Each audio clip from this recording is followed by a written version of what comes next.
Hello everybody. So 18 June is over and now it's 19th of June और जैसे exam over होता है सबसे पहले होता है मैम आंसर की दे दो। आंसर की के बाद इस बार तो ऑफलाइन OMR बेस्ड पेपर था, तो ऑफलाइन पेपर होने की वजह से क्वेश्चन पेपर साथ के साथ मिल गया, तो इसलिए आप लोगों को लगा फटाफट से आंसर की हाथ में आए और उसके बाद आपने अपने करेक्ट आंसर्स मैच किए, रॉन्ग आंसर्स मैच किए एनालिसिस के बेसिस पर। और अब अगला सवाल आ चुका है कि मैम इस बार का एक्सपेक्टेड कट ऑफ कितना होगा।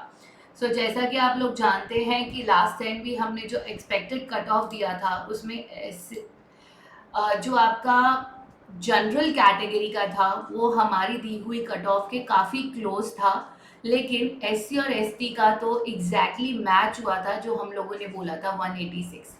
186 ही हमने क्लेम किया था, 186 ही आया था आपका दिसंबर कट ऑफ में। और जो जनरल कैटेगरी के लिए कट ऑफ बोली थी उससे थोड़ा रेज अप आया था, हम लोगों ने थोड़ा कम कट ऑफ एक्सपेक्ट किया था लेकिन कट ऑफ ज़्यादा आया था, बढ़कर आया था। नेट के लिए नहीं, नेट के लिए तो कट ऑफ वही था जो हमने जनरल कैटेगरी के लिए सोचा था, लेकिन JRF का कट ऑफ हमने सोचा था अराउंड 200 होगा बट वो 208 गया था।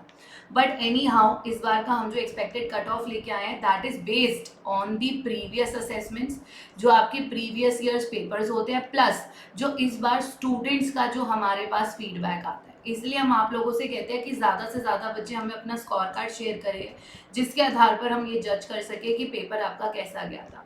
एंड दूसरी बड़ी बात, ये जो डिसीजन होता है ये खाली आपके पेपर 2 के स्कोर से नहीं होगा, इसके लिए बहुत ज़रूरी है कि हम इसमें पेपर 1 को भी साथ लेकर चलते हैं और उसके आधार पर हम आपके साथ ये शेयर करते हैं। ठीक है, तो अगर आप 2021 की बात करते हैं तब परसेंटाइल में पेपर हुआ था, वहीं जून के अंदर आपका जो एग्ज़ाम हुआ था 2022 में, जो इनका मर्ज एग्ज़ाम था अक्टूबर 2022 में, वहाँ पर जो कट ऑफ गया था अगर आप एजुकेशन का देखेंगे तो 190 गया था और 210 गया था। और इस बार का जो पेपर था वो पेपर काफ़ी ईजी था 2022 का। ठीक है, फिर मार्च 2023 में 2 शिफ्ट में पेपर होने के कारण परसेंटाइल के अंदर आपका स्कोर आया था, लेकिन जून में पेपर एक ही शिफ्ट में हुआ और जो आपका उस समय 190 फिर से गया और आपका 172 गया था असिस्टेंट प्रोफेसर के लिए और 190 गया था आपका JRF के लिए, क्योंकि जून का जो पेपर था उसको थोड़ा सा हाई माना गया था।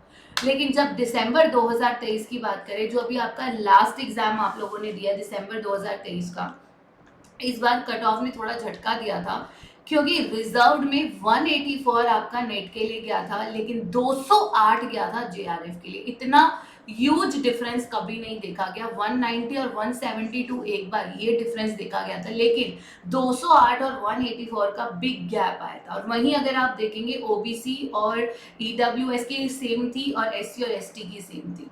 ठीक है, यहाँ देखिए, यहाँ कट ऑफ बिल्कुल सेम जा रहा है कैटेगरीज के लिए। अब इस बार का जो आपका एग्जामिनेशन है, इस बार के एग्जामिनेशन में आप बिलीव नहीं करोगे, ऑलमोस्ट पेपर हमारी बुक और नोट्स में से था। अगर आपके पास बुक और पेड नोट्स है, पहली बात तो आपको घबराने की जरूरत ही नहीं है, क्योंकि आपका जो रिजल्ट आना है वो 100% एग्जाम क्लियर यानी कि JRF आना है अगर आपके पास ये सब कुछ है। और खास तौर पे इसमें अब जो स्पेशल चीज ऐड हो गई है वो है कि हम आपको OMR बेस्ड मॉक टेस्ट शुरुआत से ही कराना शुरू कर देंगे, क्योंकि इस बार OMR को फिल करने में बच्चों ने बहुत सारी गलती की है। ठीक है, बाकी तो आपको सब कुछ मिलेगा बट एडिशनल पैकेज है जहां हम आपको PhD के मेंटोरशिप प्रोग्राम और OMR बेस्ड टेस्ट देंगे। अब इस बार का एक्सपेक्टेड स्कोर क्या रहने वाला है उसके लिए मैं आपको बता दूं, एग्जाम एक ही शिफ्ट में हुआ, आपका इवनिंग शिफ्ट में एग्जाम था। Paper number 1 moderate to hard की तरफ गया क्योंकि DI कई बच्चों के लिए लेंथी भी था और टाइम टेकिंग भी था। बाकी ओवरऑल क्वेश्चंस जो थे वो काफ़ी ज़्यादा डायरेक्ट थे। और वहीं पेपर नंबर 2 जो है वो मॉडरेट था लेकिन सीक्वेंस और मैच द फॉलोइंग और जो आपका पैसेज आया था ऑगस्ट कॉम्टे वाला, वो जो पैसेज था वो थोड़ा सा बच्चों के लिए डिफिकल्ट टू इंटरप्रेट रहा था। उसको इंटरप्रेट करके मार्क करना इतना ईजी नहीं था जितना कि पैसेज सुनकर लगता है। तो अब सवाल आता है कि एक्सपेक्टेड कट ऑफ क्या है, वो आपके सामने। इस बार कट ऑफ 3 कैटेगरी के अंदर आने वाला है। इस बार कट ऑफ एक कैटेगरी में नहीं है। फर्स्ट कैटेगरी है आपकी PhD की, सेकंड कैटेगरी है आपकी नेट की, थर्ड कैटेगरी है आपकी JRF की। ठीक है, तो आपकी ये फर्स्ट कैटेगरी है, ये सेकंड कैटेगरी है, थर्ड कैटेगरी है। JRF में ऑल इंक्लूडेड है, नेट में पीएचडी इंक्लूडेड है और यहाँ पर यू हैव ओनली पीएचडी। तो जो सबसे कम कट ऑफ जाएगी वो जाएगी पीएचडी के लिए। तो अगर आपका 180 से 185 के बीच में स्कोर है तो आप पीएचडी के लिए तो एलिजिबल होंगे, बट नेट डिफिकल्ट है। और अगर आपका स्कोर 190 के अराउंड अबाउट है या 190 प्लस है, वो बेस्ट है। मैं थोड़ा सा कम लेकर चल रही हूँ क्योंकि मेरे को ऐसा लग रहा है कि कट ऑफ इस बार थोड़ा कम जाना चाहिए, क्योंकि नंबर ऑफ स्टूडेंट्स जो अपीयर किए हैं वो 11,21,225 स्टूडेंट्स ने अपीयर किया है, ठीक है, जिसमें से 81% स्टूडेंट्स जो है वो आए भी थे। तो जो मुझे लग रहा है कि अगर आप 190 प्लस हैं तो आप नेट के लिए बिल्कुल सेफ है, बट मैं स्कोर थोड़ा सा कम लेके चल रही हूँ क्योंकि देखिए कट ऑफ ऊपर नीचे होगा, 2-3% ऊपर या नीचे बिल्कुल होगा, और आपका जो कट ऑफ आएगा वो परसेंटेज मार्क्स के अंदर ही आएगा, परसेंटाइल में नहीं होगा, ठीक है। और अगर आप 200 प्लस हैं तो आप काफी करीब आ चुके हैं जेआरएफ के, क्योंकि इस बार 208 तो नहीं जाएगा जेआरएफ, क्योंकि मैथ्स द फॉलोइंग और 2-3 क्वेश्चंस जो बिल्कुल आउट ऑफ द बॉक्स थे उसमें कहीं ना कहीं बच्चों ने तुक्का मारा है।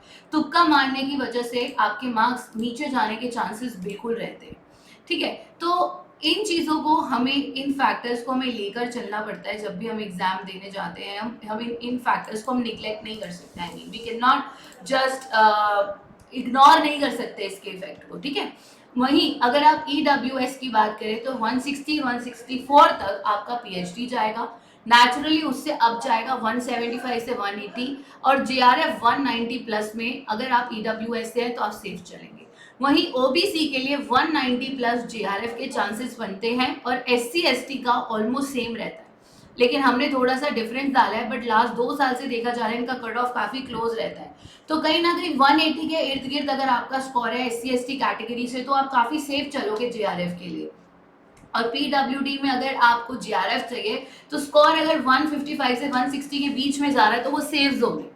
यानी अगर हम देखें ओवरऑल, अगर मैं आपको एक बड़ा एनालिसिस दूं तो अगर आपके 95 प्लस क्वेश्चंस करेक्ट है, दैट मीन्स आपका जो स्कोर है 190 प्लस जा रहा है, 190 प्लस स्कोर आपको नेट के काफी करीब ले जाता है। ये जनरल कैटेगरी की बात कर रही हूँ। और अगर आपका 200 प्लस है तो आप JRF के पास है, और वहीं अगर आपका 185 मार्क्स बनता है तो आप सिर्फ PhD के लिए एलिजिबल रहते हैं। ये अभी तक का एक एवरेज स्कोर मिला है on the basis of the feedback that we have received from you people. So please make sure अगर आप दिसंबर के लिए एम कर रहे हैं तो आप इस टारगेट से अबव ही एम कीजिए, क्योंकि डे बाय डे जो है स्टैंडर्ड पेपर का वो इम्प्रूव ही होना है, ठीक है। और भी महत्वपूर्ण जानकारी के लिए चैनल को सब्सक्राइब करना मत भूलिए। Education by doctor Hina Telegram join कर लीजिए, एंड इस बुक को आप ऑर्डर कर सकते हैं बिकॉज आपको इस बुक से सारा का सारा सिलेबस मिल जाएगा। इनफैक्ट सारे क्वेश्चंस को आप इस बुक से मैच कर पाएंगे, टेबल की फॉर्म में, फ्लो चार्ट की फॉर्म में, सब बहुत सारी इंफॉर्मेशन थी जो क्वेश्चन के अंदर आई थी। So take care everyone. I hope आप लोगों ने बैच में इनरोल कर लिया है, नहीं किया तो @Dr. हिना पर मैसेज करो या नीचे दिए गए नंबर पर कॉल कर लीजिए। Thank you everybody, take care, God bless you all and always keep smiling.